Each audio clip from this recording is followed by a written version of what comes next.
Ela causa infecção intestinal, infecção urinária, outros problemas também. No intestino de crianças sem autismo, a bactéria que predomina é a bifidobactéria. Você já ouviu falar de probióticos? Super na moda hoje, né? A gente toma, ele é bom para tudo. E o bifidobactério é um probiótico.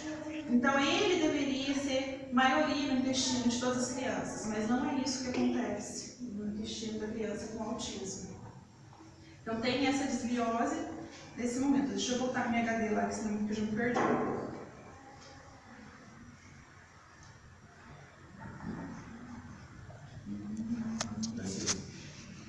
É das bactérias que fazem a degradação dos carboidratos. E isso é importante. A criança come muito carboidrato. O que é carboidrato? São os doces, o macarrão, o açúcar, as massas. Ela come muito, em contrapartida, o intestino dela não produz a enzima que faz essa degradação. Aí tem um agravante. O que acontece? Ela entra na corrente sanguínea, depois eu vou explicar porquê, já, e vai para o cérebro. E aí dá esse problema nas crianças. É um ciclo vicioso que a gente fala, porque a gente não sabe se o intestino é consequência da doença ou se a doença ocorre por causa do intestino. Não se sabe quem nasceu primeiro, o ovo ou a galinha, mas se sabe que é assim que funciona. A segunda característica é que o intestino deles é permeável. O que é um intestino permeável? Vou explicar um pouquinho para vocês, vou entrar lá na área de digestão, para a gente entender o que é isso. A gente come o alimento, a gente começa a digerir ele aqui na boca. A gente tem algumas enzimas. O que são enzimas? São as proteínas. Proteínas são como se fossem carnes, né? Assim, quebradinhas. E uma enzima é uma proteína que ela ajuda a fazer a digestão do alimento. Ela vai quebrar esse alimento. Eu comi um pedaço de pão. Vou transformar esse pão em amido, vou transformar ele em carboidrato, vou transformar ele em sacarose, tudo para poder digerir. Isso acontece, começa na boca, passa aqui no esôfago, cai no estômago. Lá no estômago a gente tem o suco gástrico, né? O líquido no estômago.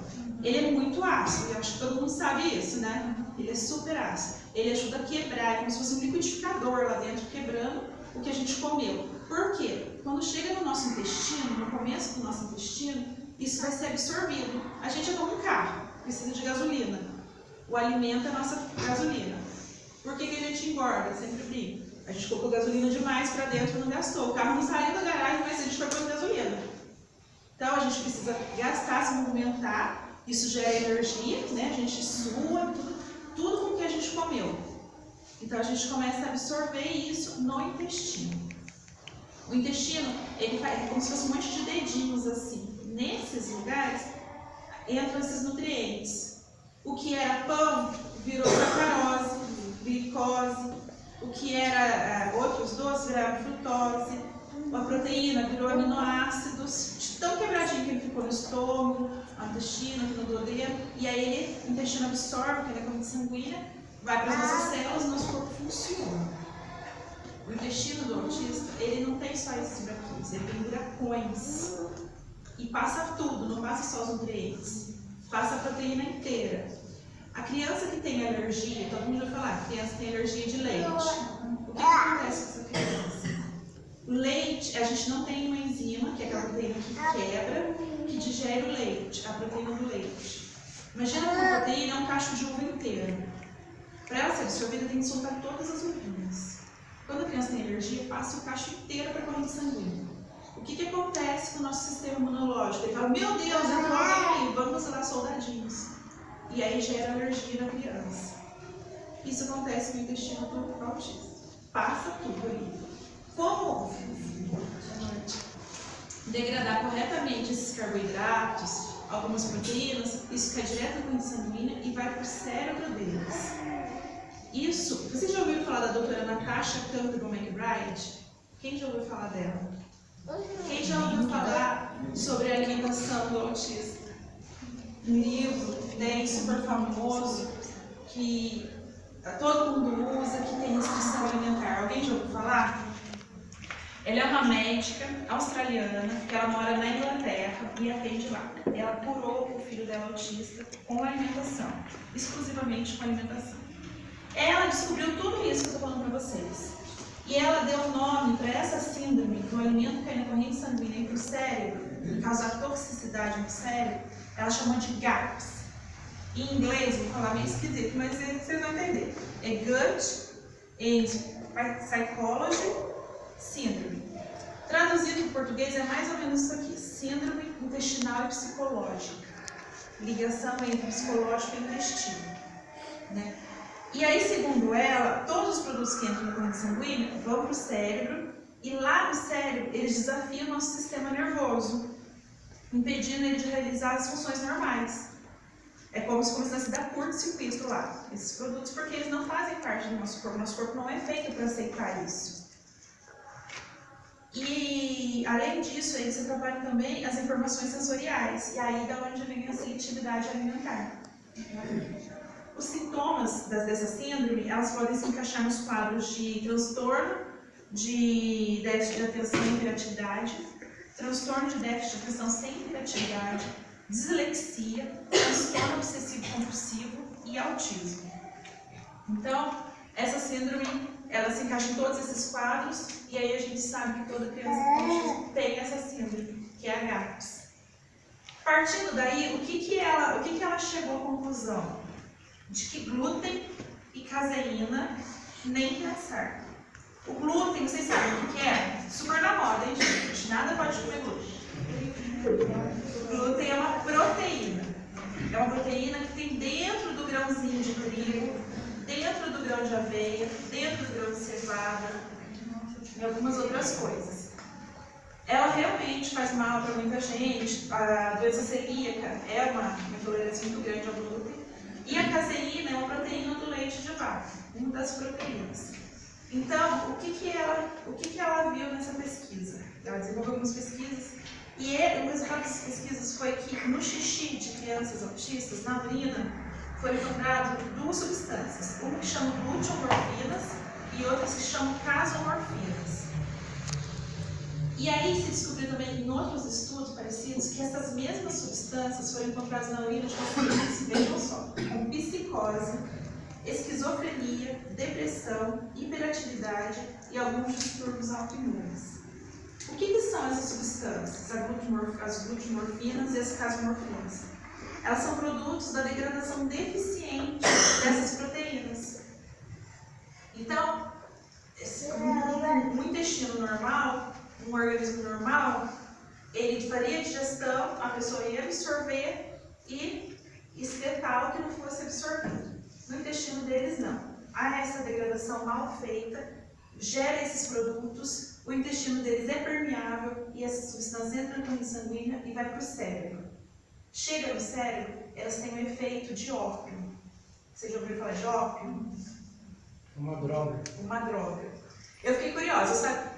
É para qualquer grau de autismo, sim? Pelo que se diz, sim. Todos o transtorno do espectro autista. E aí, eu fiquei curiosa e fui procurar o que é o ópio. Eu sabia que era uma droga, mas não sabia exatamente o que era. Então, vou colocar para vocês o que eu achei aqui. É um suco extraído de frutos imaturos de várias espécies de papoulas soníferas, que é utilizado como droga, narcótico. Ele provoca euforia, seguido de sono onírico. E o uso contínuo leva à decadência física e intelectual. Então, o que ela chegou à conclusão nos estudos dela foi exatamente isso, que esses alimentos geram isso.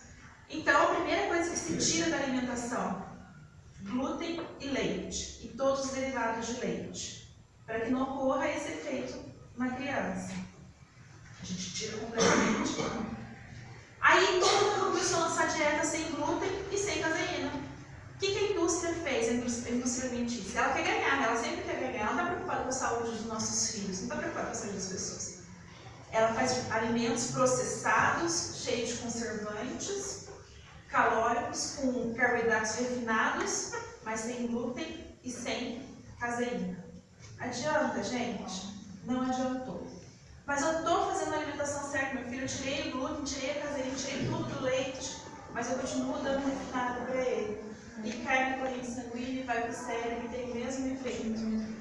Não adiantou muito. Então, deixa eu chegar.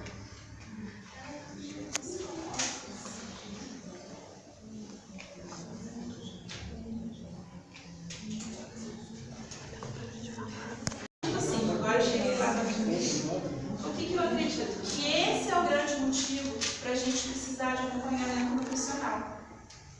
Aí eu falo para vocês, a criança está lá, às vezes com obesidade, porque come errado, às vezes com distúrbios nutricionais, porque come errado, né? A gente precisa de nutricionista. Mas esse fator aqui é realmente importante, não?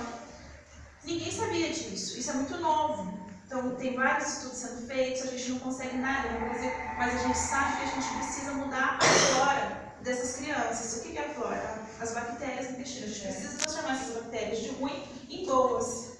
Como que a gente faz isso? É fácil? Não é fácil. Como que a gente vai conseguir mudar esses hábitos alimentares? Então, aí que entra os pais, fundamental a importância dos pais, dos cuidadores, da nutricionista, da psicóloga. Porque tem que ser um trabalho em conjunto, todo mundo junto, para a gente mudar, para a gente fazer suplementação, para a gente conseguir mudar a alimentação, que não vai ser da noite para o dia. Então, lá atrás, a gente estava falando do autismo. O que é o autismo? Né? A gente viu a definição, que todos os autismos se fundiram no transtorno do espectro autismo. E aí, a definição é o seguinte, que ele é um distúrbio estrutural e funcional do cérebro. Mas aí entra a nutrição. Ele é só isso? Não, ele também é um transtorno bioquímico do cérebro.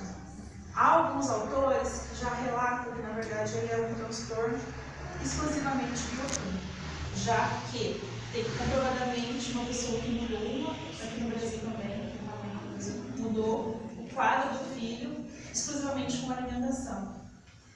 Então, eu acho que é um fato para a gente se pensar, né? E também você sabe que mudando a microbiota dessa criança, se consegue, de repente, não curar. Você pode até não curar o seu filho, mas você consegue controlar comportamentos como obsessividade e ansiedade. Então, isso é uma vitória. A gente consegue controlar isso na criança, controlando o intestino dela.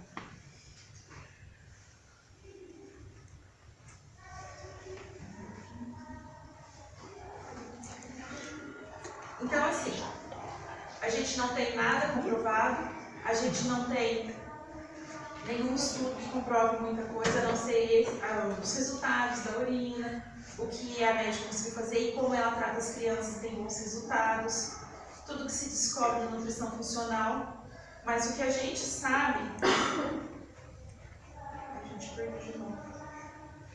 que isso é relacionado pelo menos em grande parte com a dieta. Então, esse é o recado que eu queria dar para vocês.